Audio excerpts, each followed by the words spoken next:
Welcome to Criminals Hate Me. It is the true crime podcast that criminals don't want you to watch. And if you like this channel, like and subscribe. And tonight, I'm doing a video where we're going to talk about the whole situation that's been going on in the Noah Presgrove case for the last year or so. Pretty much since day one. And that is, why is the Noah Presgrove community so divided on their support for Kaden Pressy and their attacks on Jack Newton?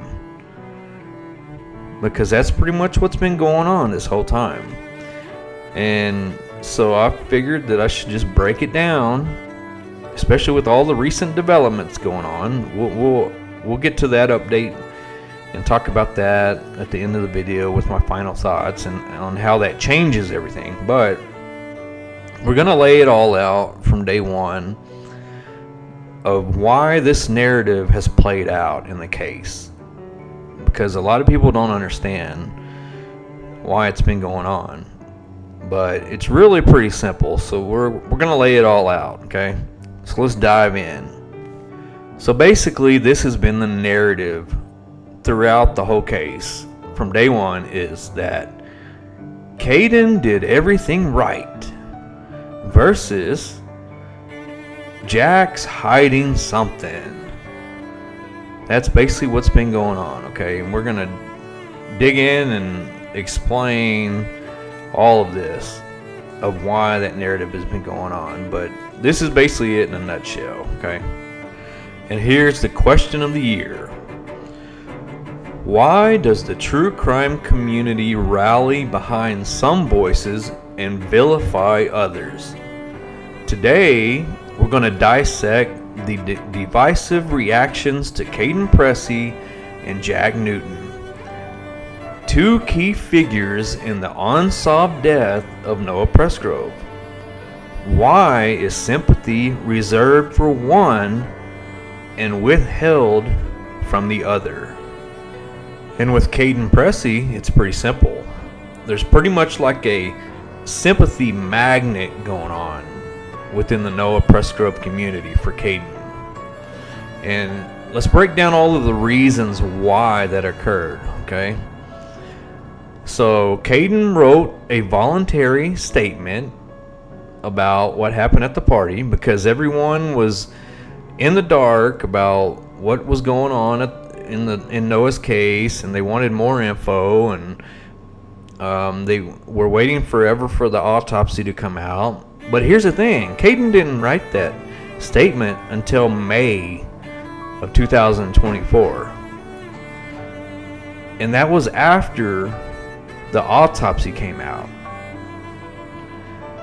So it kind of lines up with him not really coming out publicly until after the autopsy. So a lot of people that think that Kaden came forth from day one, they're kind of wrong. But that hasn't changed their narrative. They've supported him anyway. And they have kind of pitched the narrative that he's been cooperating since day one.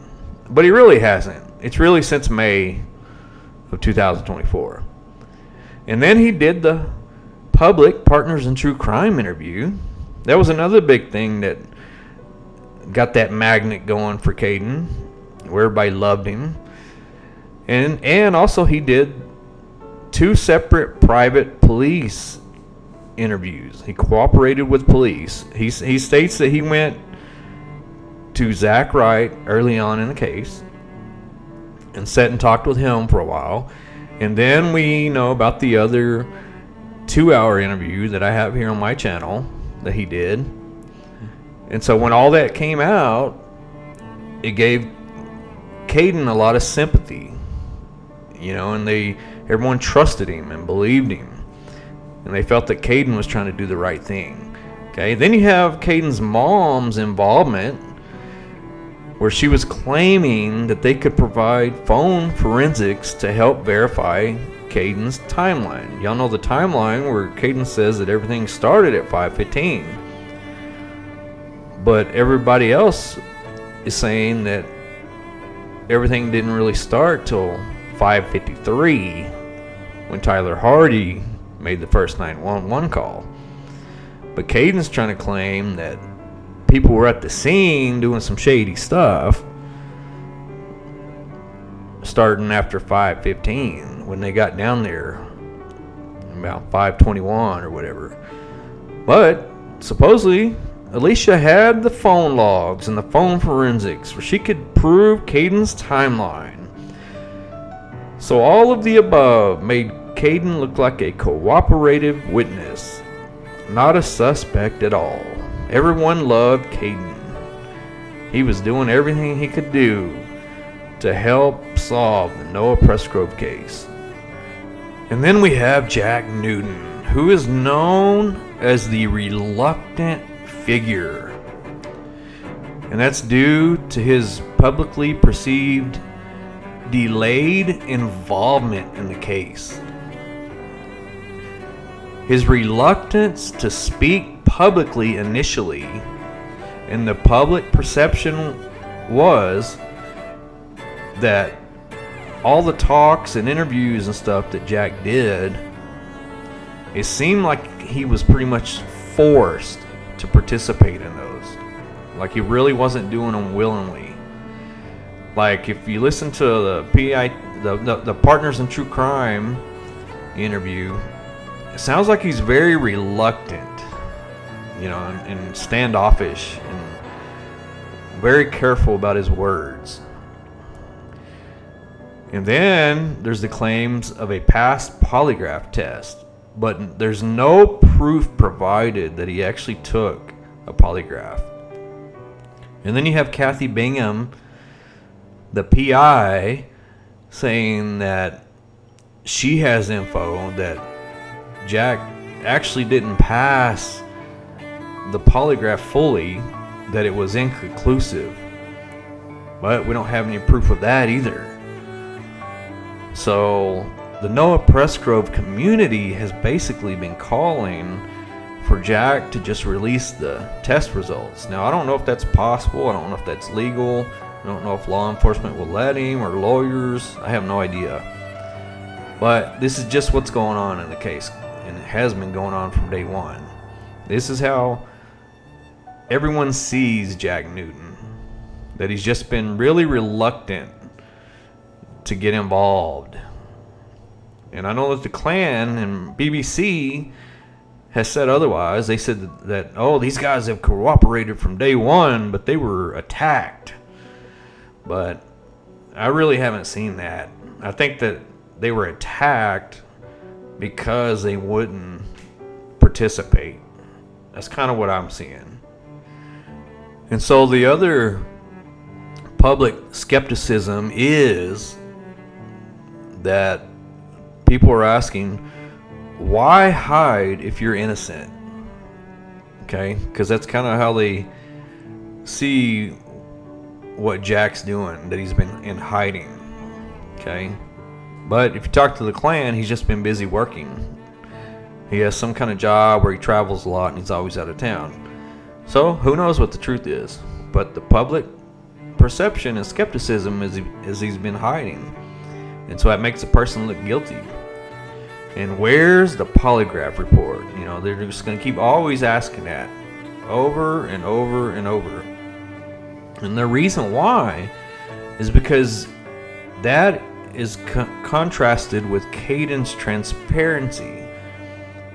Because, like I said, people look at Kaden as releasing his written statement, then going on Partners in True Crime for 2 episodes, then going to police twice and offering his phone, and supposedly police didn't want it, and then Alicia saying that they did forensics on the phone.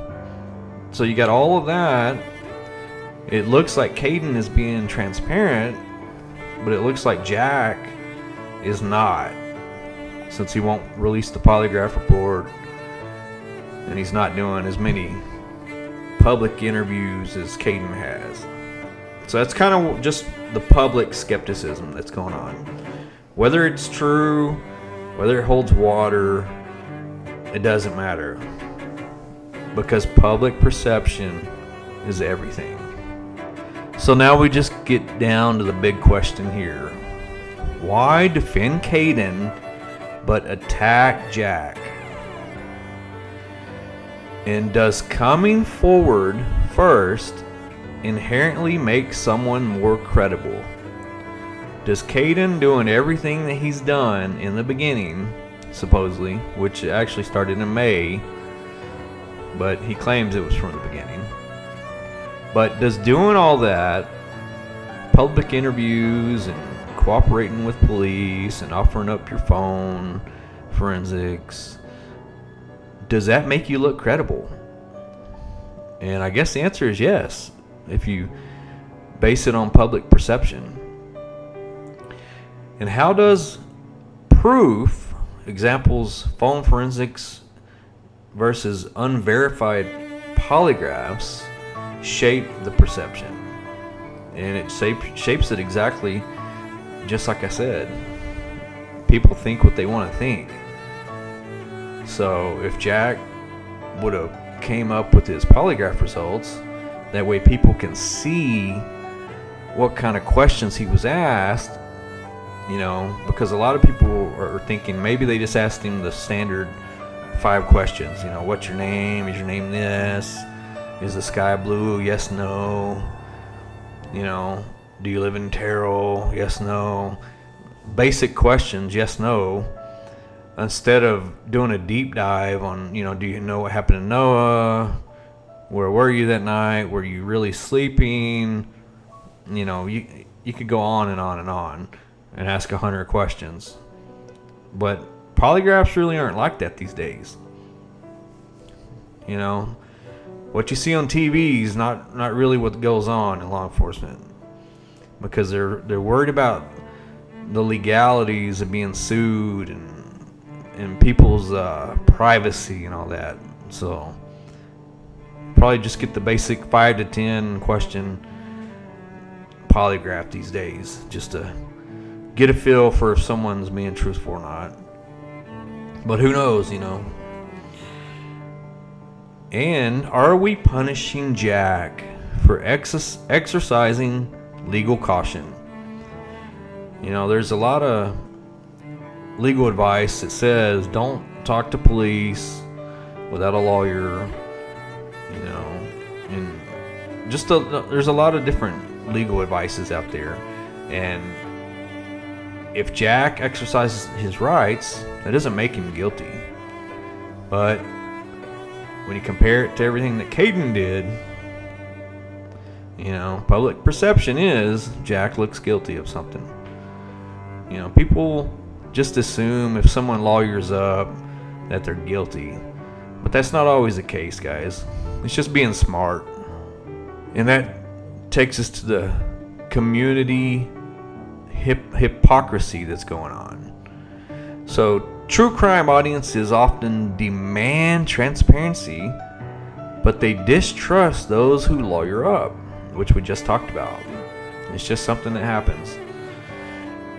And also, polygraphs aren't admissible in court. So why does the public care so much about seeing the results or finding out if he really took one and he really passed it? Why do they care so much when he can't use those results in court anyway? But inquiring minds want to know. That's why. And last but not least, first impressions in true crime are nearly impossible to undo. So if the first impression was that Kaden was telling the truth, and that Kaden was doing everything he could do to help Noah's case, then that's why you're seeing all the way till now, till today, all the support for Kaden. I mean, there are some that have dropped off, and he doesn't have quite the support that he had from the beginning. but it's still quite a bit, because first impressions in true crime and almost every other situation in life, they are nearly impossible to undo. It's just the way that human behavior works in psychology, and vice versa for what people think about Jack. If they thought that he was being reluctant and scared to come forward or hiding or whatever, that's been their impression of him from the get-go, so it still is that way today, and he'll probably never shake that impression, unfortunately.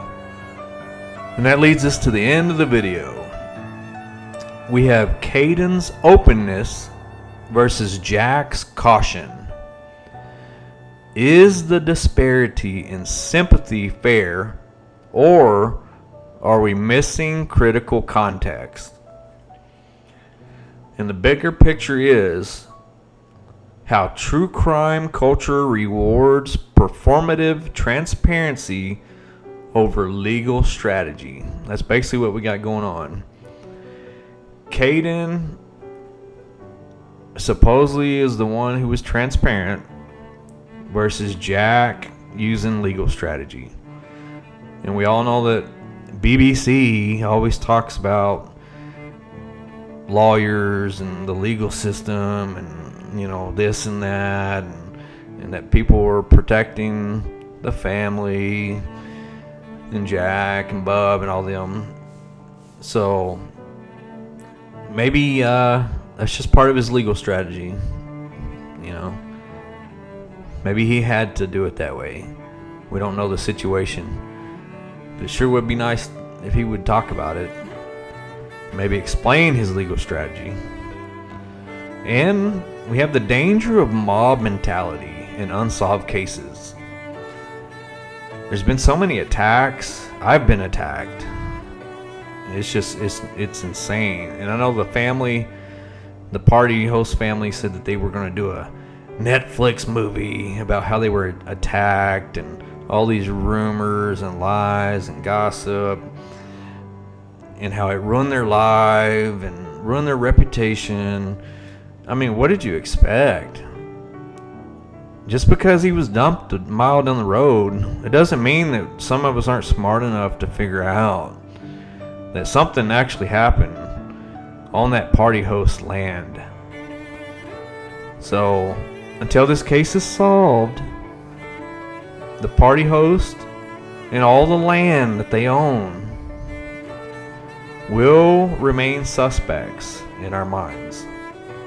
Okay? We will all think that something happened on that land or at that party house. It's just the way it is, guys. And yes, it's dangerous for the mob mentality, but sometimes it's warranted. It's needed. You know, just because of the way things were handled. You know, it's truly sad that we have Noah Presgrove died at such a young age. You know, and no one wants to come forward to help solve the case. And it's all about liability. That's all it is. That's all it's ever been. Liability from all angles. A botched investigation, people not wanting wrongful death or social hosting charges, you know, people not wanting a body to be found on their land. You know, these are just all my thoughts and opinions, which I'm entitled to.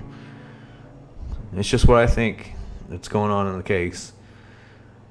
And that's based on Kaden's police interviews, because he talked about a lot of crazy stuff, and he thinks there was foul play. Kaden was a kid at this party, and he thinks there was foul play. So we're allowed to speculate all day long based on that. Sorry to the people that think they can sue somebody, but you can't, because we have Kaden pitching the foul play theories, You have Donna Bond pitching foul play theory. She lives right there in that area. And she's talked to some of the party kids.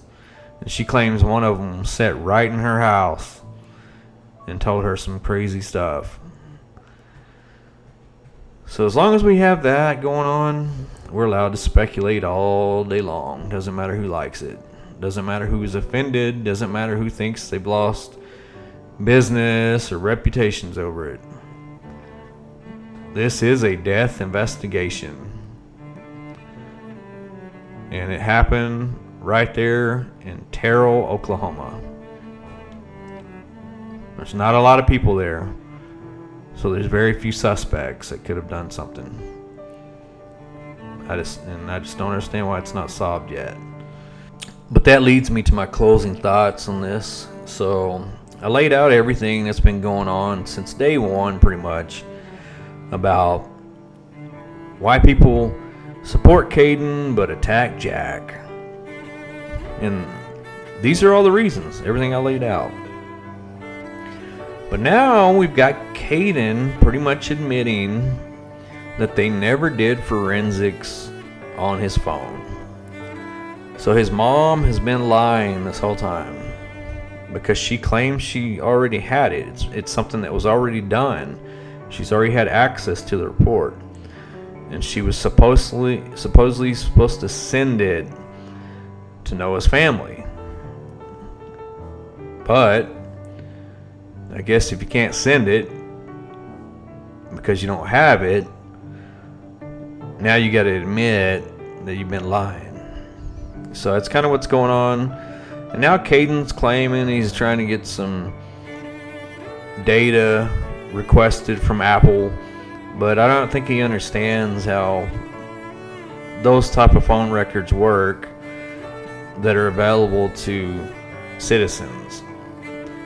You know, it's not the same type of data that law enforcement can get to use in investigations. You know, we don't need phone numbers and times of phone numbers.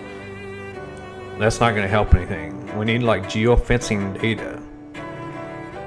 We need cell phone pings. We need Life 360. You know, we